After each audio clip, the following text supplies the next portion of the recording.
morning, ladies and gentlemen. I'm Antonio, I'm a PhD student at the Industrial Engineering Department of the University of Padua. And today I will talk to you about the development of a 3-disk rig for the assessment of the conducting behavior of materials.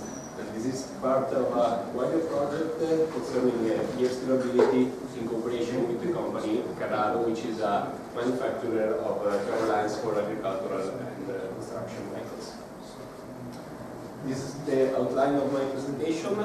I would like to first introduce you to the problem of heating in case hardened gears. Then I will briefly talk about the calculation method against heating suggested by the ISO standard and the methods for the material characterization. And finally, I will go through the development of the test bench and the specimen design.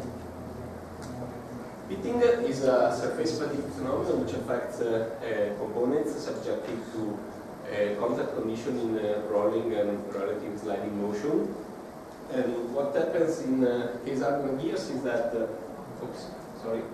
the aspects on the surface after several cycles are flattened, and the material near the surface experiences a very high plastic deformation in the direction of friction force, and this causes the nucleation of cracks, which propagates with a low angle to the surface, and eventually some degrees of material detached, leaving craters. And when several craters form on the surface of the components, they can cause noise, vibration, and even loss of efficiency.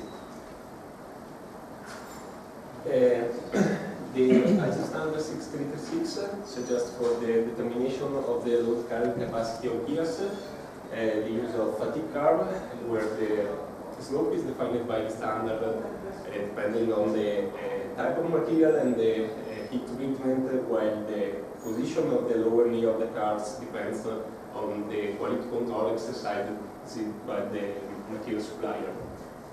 And this method can provide a rough estimation about the gear durability, but sometimes more precise characterization of the material is required. For example, companies often need to decide among different materials, and if the materials belongs to the same category according to the standard, tests are required.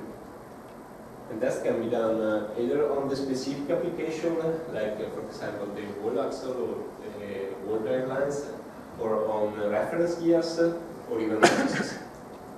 The first method is the one with the higher reliability, because it provides information directly on the specific application that we want to rate, but being the test performed on the finished product, they are very expensive and time-consuming, and it's not good in order to compare different materials in the first stage of the design process.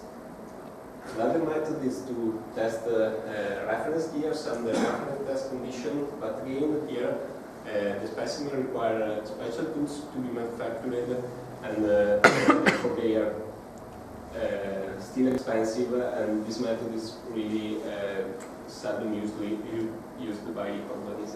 So finally, the standard suggests the possibility to test pairs of disc in loaded contact, taken advantage by the fact that the contact in gear teeth can be modeled by using two cylinders with parallel axes in contact.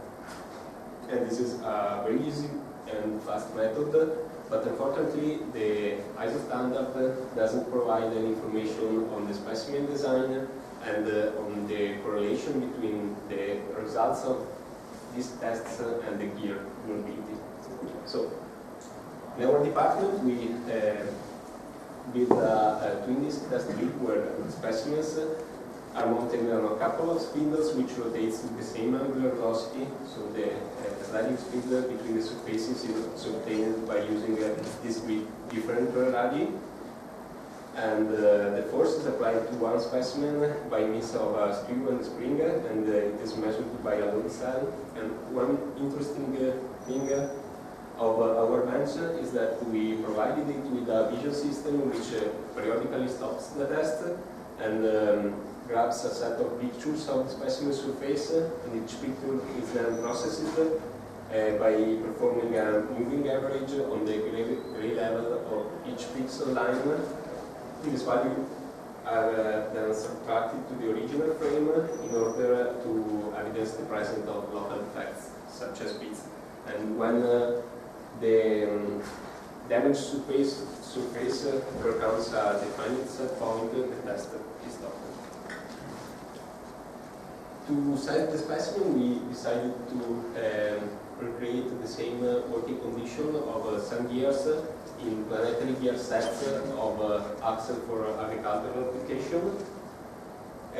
These gears are very critical with respect to beating because they are subjected to very high pressures, poor lubricating conditions, and being meshing with 3 or 4 planets, also the rate of contact is very high. But with the defined specimen geometry, we could recreate the contact condition at only one point in the meshing between sun and planet gears. So we choose to select the first point where the load is carried by only a pirate bit, because this is the point where the pressure at the ends, and being located in the addendum of the sun gear, heating is also favored by the direction of friction force, which promote the process of entrapment and pressurization of the lubricant inside the crack. And this choice is also supported by several evidences related to tests on gears, where we always found the addendum of the pinion to be the more damaged area. So at first we decided the specimen diameters in order to recreate the same sliding speed that we had in gears. Then since we obtained very high radii with respect to the radii of curvature of gears, we would have obtained a very different stress state under the surface in specimen, and so we had to add a crown radius on one specimen in order to obtain similar gradients of the stress field under the point of contact. Unfortunately, I cannot show you yet results about this specimen geometry, but we performed some preliminary tests on wrought steel with the chamfered specimen, and we obtained quite good correlation with respect to the fatigue curve provided by the ISO standard. And so we are quite confident that in our future work we would obtain also a good correlation, and we are planned a test campaign on case hardened gears in order to evaluate the effect of short pinning in case hardened steel. And this is the end of my presentation. Thank you for your attention. Thank you.